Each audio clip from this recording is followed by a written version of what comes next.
Assalomu alaykum, hurmatli tomoshabinlar. Bugungi mavzu juda muhim. Pensionerlar, pensiyaga chiqish arafasida turganlar, nogironligi bo'lgan shaxslar, boquvchisini yo'qotgan oilalar va keksa ota-onasiga qarayotgan farzandlar bu ma'lumotni albatta bilishi kerak. Chunki prezident tomonidan imzolangan va pensionerlarga bevosita ta'sir qiladigan 6 ta muhim qonuniy o'zgarish ko'pchilikning puliga, hujjatiga, imtiyoziga va pensiya hisob kitobiga ta'sir qilishi mumkin. Men bugun sizga oddiy tilda tushuntiraman. Avval qanday edi? Hozir nima o'zgardi? Kimlar albatta harakat qilish kerak? Kimlar xavotir olmasa ham bo'ladi? Qaysi joylarda odamlar ko'p xato qiladi? Va 25 avgustgacha nimalarni tekshirib chiqish zarur? Videoni oxirigacha ko'ring. Chunki ayrim bandlar aynan sizning pensiyangiz qayta hisoblanishiga yoki qo'shimcha to'lov olish imkoniyatingizga bog'liq bo'lishi mumkin. Hozirning o'zida kanalga obuna bo'ling, like bosing. Chunki bunday huquqiy va amaliy ma'lumotlar ko'p odamga pulini, vaqtini va asabini tejashga yordam beradi. Men ko'p yillardan beri odamlarning pensiya, nafaqa, mehnat staji, ish haqi ma'lumotlari, arxiv hujjatlari va ijtimoiy imtiyozlar bo'yicha muammolarini ko'rib kelaman. Eng katta muammo shundaki, ko'pchilik pensioner o'z huquqini bilmaydi. Pensiya tayinlangan bo'lsa, endi hammasi tugadi, qayta hisoblatib bo'lmaydi deb o'ylaydi. Aslida esa pensiya hujjatlarida xato bo'lishi, ish staji to'liq kiritilmagan bo'lishi, ish haqi ma'lumotlari noto'g'ri olingan bo'lishi, ayrim imtiyozli davrlar hisobga olinmagan bo'lishi mumkin. Avvallari pensioner ko'p idoraga o'zi yugurardi. Ishlagan korxonasi yopilgan bo'lsa, arxivini qidirardi.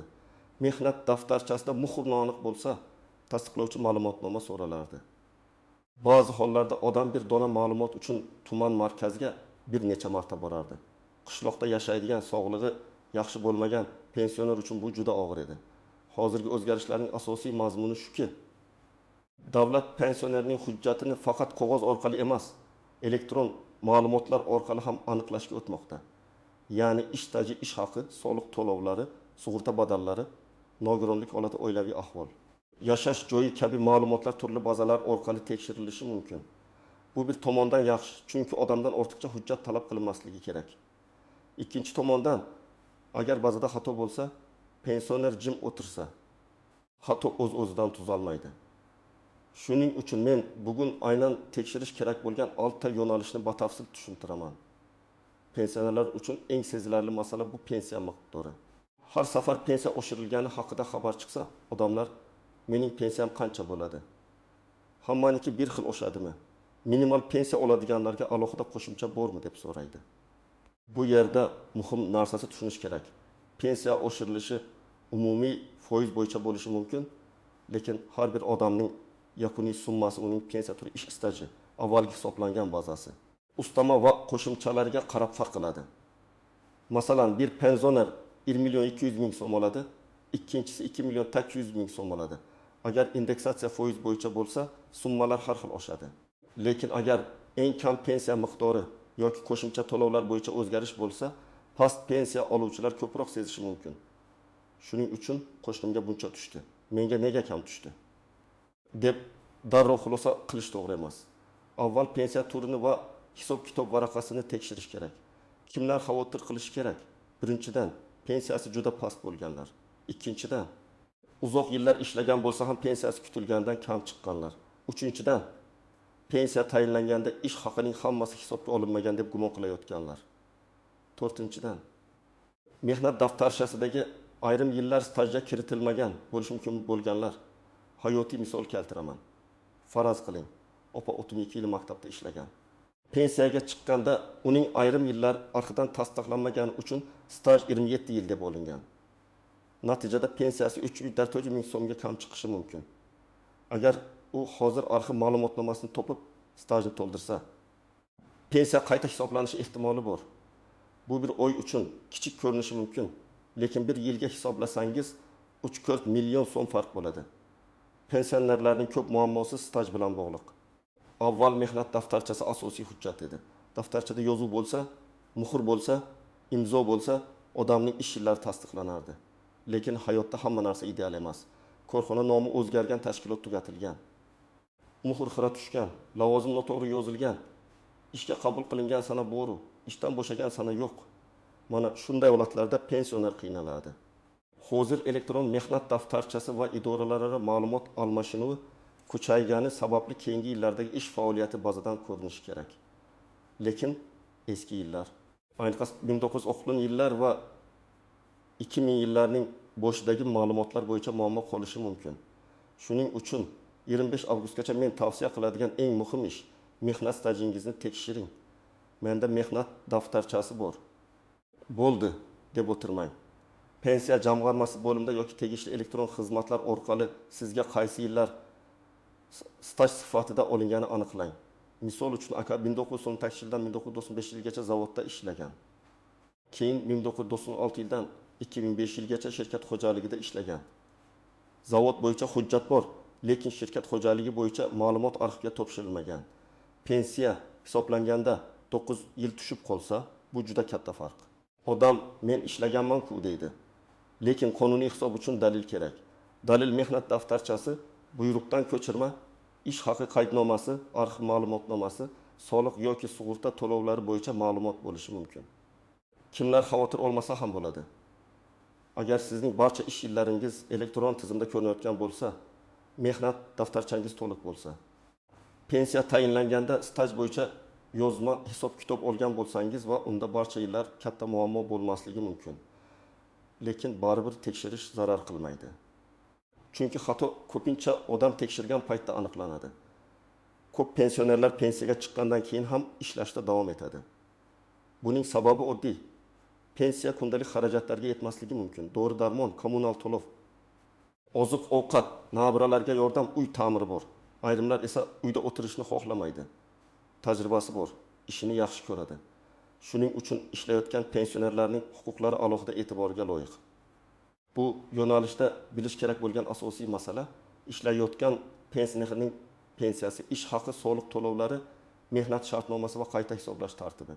Agar pensioner rasmiy ishlasa, u bilan mehnat shartnomasi tuzilishi kerak. Ish beruvchi siz pensionersiz, shartnomasiz ishlayvering desa, bu odamning o'ziga zarar. Chunki keyingi hisob-kitoblarda rasmiy daromad ko'rinmaydi. Mehnat huquqlari himoya qilinmaydi. Kasallik varaqasi, ta'til, ish haqi bo'yicha nizolar paydo bo'lsa, isbotlash qiyin bo'ladi. Hayotiy misol. Bir ota pensiyaga chiqqandan keyin qorovul bo'lib ishlaydi. Oyiga 1 million 500 ming so'm oladi, lekin shartnoma qilinmagan. 3 yil ishlaydi. Keyin ish beruvchi endi kerak emassiz deb chiqarib yuboradi. Ota kompensatsiya, ta'til puli yoki ish haqi bo'yicha talab qo'ymoqchi bo'ladi. Lekin hujjat yo'q. Agar rasmiy ishlaganida kamida mehnat huquqlarini talab qilish imkoniyati bo'lardi. Yana bir muhim jihat, ayrim hollarda ishlagan davr uchun pensiyani qayta hisoblatish imkoniyati bo'lishi mumkin. Bu avtomatik bo'ladimi yoki murojaat talab qilinadimi? Amaldagi tartibga qarab tekshiriladi. Shuning uchun ishlayotgan pensionerlar ish joyidan ma'lumot, mehnat shartnomasi nusxasi, ish haqi to'g'risidagi ma'lumotni saqlab qo'ysin. Men baribir pensionerman deb hujjatni e'tiborsiz qoldirmang. 4-qonuniy o'zgarish.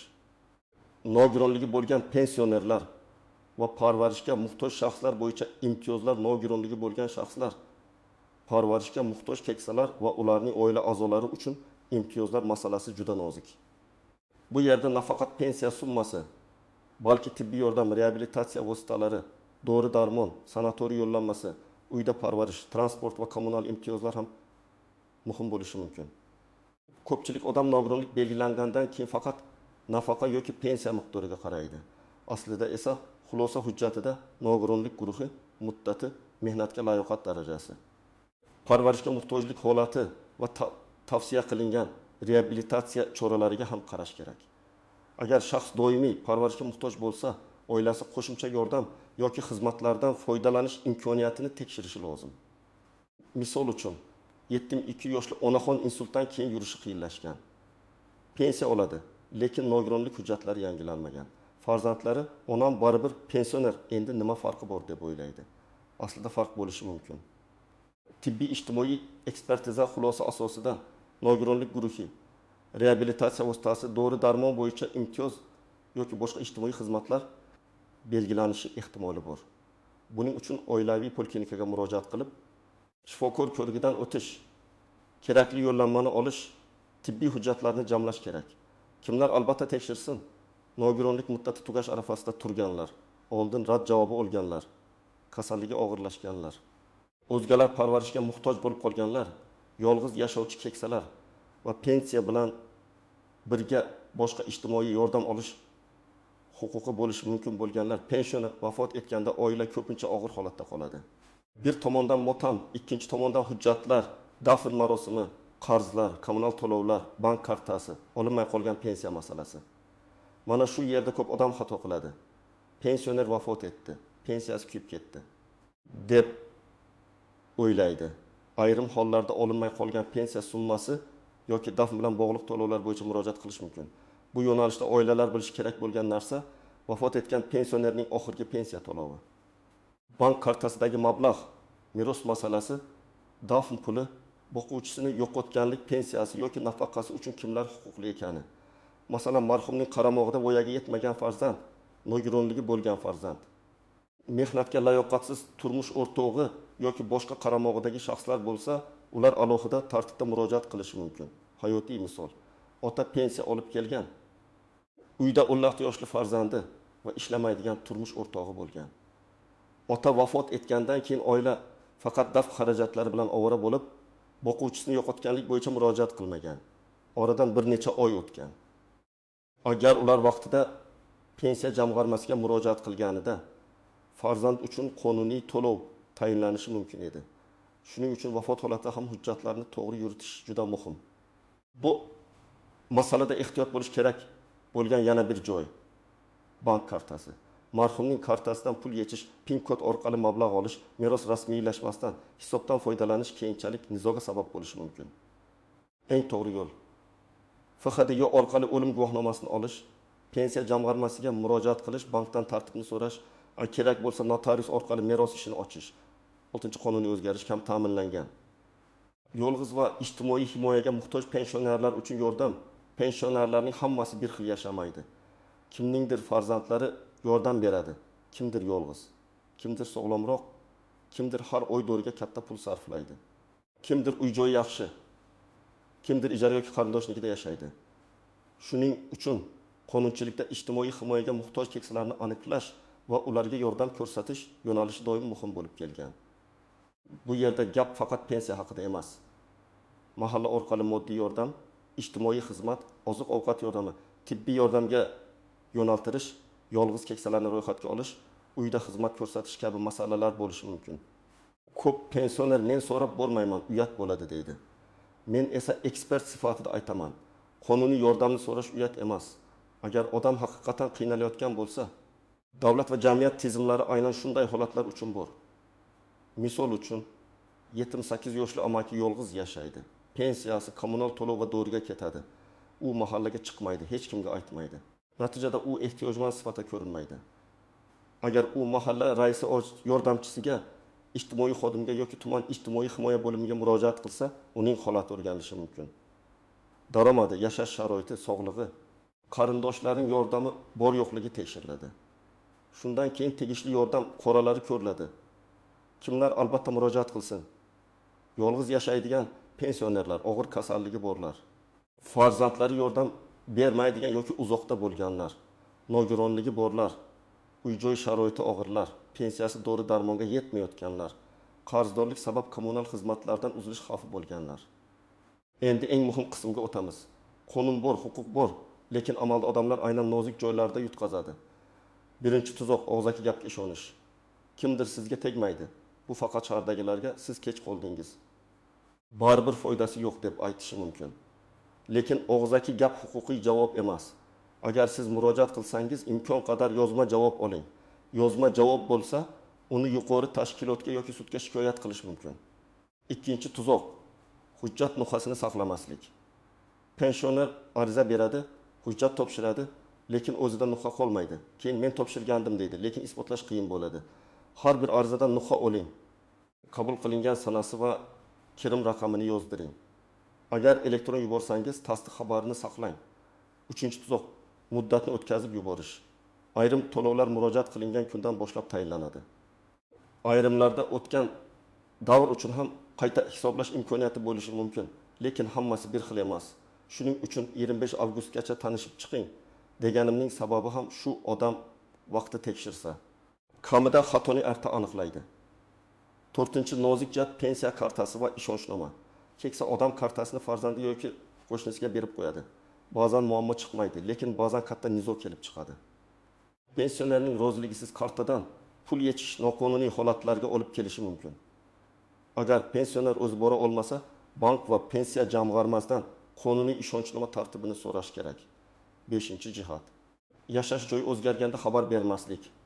Pensioner boshqa tuman yoki shaharga ko'chsa, to'lov, tibbiy xizmat, mahalla ro'yxati, ijtimoiy yordam masalalari chalkashib ketishi mumkin. Ayniqsa yolg'iz keksalar va nogironligi bo'lganlar yashash joyini rasmiy tartibda aniqlashtirib qo'yishi kerak. 6-jihat. Norasmiy ish. Pensiyaga chiqqan odam menga baribir deb norasmiy ishlasa, o'z huquqini zaiflashtiradi. Ish haqi berilmasa, jarohat olsa, ish joyida nizo chiqsa, rasmiy hujjatsiz himoyalanish qiyin. Shuning uchun ishlayotgan pensioner ham mehnat shartnomasi talab qilishga haqli. Endi men sizga aniq qadamlarni aytaman. 1-qadam. Pensiya hujjatlaringizni bir joyga jamlang. Pasport yoki ID karta, pensiya guvohnomasi, mehnat daftarchasi, pensiya tayinlanganligi haqidagi hujjat, ish haqi ma'lumotnomalari, arxiv ma'lumotlari, nogironlik xulosasi, bank kartasi rekvizitlari, nikoh yoki o'lim guvohnomalari, farzandlarning tug'ilganlik guvohnomalari kerak bo'lishi mumkin. 2-qadam. Pensiya jamg'armasining tuman yoki shahar bo'limiga murojaat qilib, pensiyangiz qanday hisoblanganini aniqlang. Siz mening umumiy ish stajim necha yil deb olingan, qaysi yillar hisobga kiritilmagan. Pensiya hisoblashda qaysi ish haqi davri olingan, menga qanday ustamalar qo'llangan deb so'rashingiz kerak. Bu savollarni uyalmay bering. Bu sizning pulingiz va huquqingiz. 3-qadam, agar staj tushib qolgan bo'lsa, arxivga murojaat qiling. Korxona yopilgan bo'lsa, tuman yoki viloyat arxivida ma'lumot bo'lishi mumkin. Arizada korxona nomi, ishlagan yillaringiz, lavozimingiz, taxminiy davr, eski manzilini yozing. Agar korxona nomi o'zgargan bo'lsa, eski va yangi nomlarini ham ko'rsating. 4-qadam, ishlayotgan pensioner bo'lsangiz, ish joyingizdan hujjatlarni tekshiring. Mehnat shartnomasi bormi? Ish haqi rasmiy o'tyaptimi? Buyruq chiqarilganmi? Ta'til huquqingiz saqlanyaptimi? Agar ish beruvchi rasmiylashtirishni cho'zsa, avval yozma ravishda so'rang. Zarur bo'lsa mehnat organlariga murojaat qilish mumkin. 5-qadam. Sog'lig'ingiz bo'yicha imtiyozlarni tekshiring. Agar nogironlik, surunkali kasallik, parvarishga muhtojlik bo'lsa, oilaviy shifokor bilan gaplashing. Tibbiy hujjatlarni tartibga keltiring. Tashxislar, davolanish tarixlari, shifoxona xulosalari, dori tavsiyalari. Bularsiz ijtimoiy yoki tibbiy imtiyozni olish qiyinlashadi. 6-qadam. Mahalla va ijtimoiy himoya bo'limiga murojaat qilishdan tortinmang. Agar pensiya yetmayotgan bo'lsa, yolg'iz yashasangiz yoki og'ir sharoitda bo'lsangiz, vaziyatingizni yozma arizada bayon qiling. Men falon manzilda yashayman. Pensiyam falon miqdorda, dori-darmon xarajatlarim bor. Farzandlarim yordam bera olmaydi yoki yo'q. Yashash sharoitimni o'rganib, qonuniy yordam ko'rsatishingizni so'rayman deb yozish mumkin. 7-qadam. Barcha ma'lumotni rasmiy manbadan tekshiring. Lexuz, May.uz, pensiya jamg'armasi, ijtimoiy himoya milliy agentligi, mahalla va tuman hokimligi kabi rasmiy kanallar orqali aniqlang. Telegramdagi noma'lum xabar, qo'shnining gapi yoki falon odam aytdi degan ma'lumot bilan cheklanib qolmang. Hurmatli tomoshabinlar, pensionerlar uchun imzolangan va amaliyotga ta'sir qilayotgan 6 ta muhim yo'nalishning mazmuni shundan iborat. Pensiya miqdorini tekshirish, ish stajini to'g'ri kiritish, ishlayotgan pensioner huquqlarini himoya qilish, nogironlik va parvarish imtiyozlarini aniqlash, boquvchisini yo'qotgan oilalar huquqini unutmaslik, yolg'iz va ehtiyojmand pensionerlar uchun ijtimoiy yordam imkoniyatlaridan foydalanish. Men sizga eng asosiy maslahatni yana bir bor aytaman. Kutib o'tirmang. 25 avgustgacha hujjatlaringizni tekshiring, stajingizni aniqlang, pensiya hisob kitobingizni so'rang, kerak bo'lsa yozma murojaat qiling. Bir dona tushib qolgan yil, bir dona noto'g'ri ma'lumot yoki topshirilmagan ariza sizni har oy qo'shimcha puldan mahrum qilishi mumkin. Agar sizda shunday holat bo'lgan bo'lsa, izohlarda yozing. Pensiyangiz to'g'ri hisoblanganmi? Stajingiz tushib qolganmi? Arxivdan hujjat topishda qiynalganmisiz? Fikringiz boshqa pensionerlarga ham yordam beradi. Videoga like bosing, kanalga obuna bo'ling va bu videoni ota-onangizga, buva-buvingizga, qo'shnilaringizga yuboring.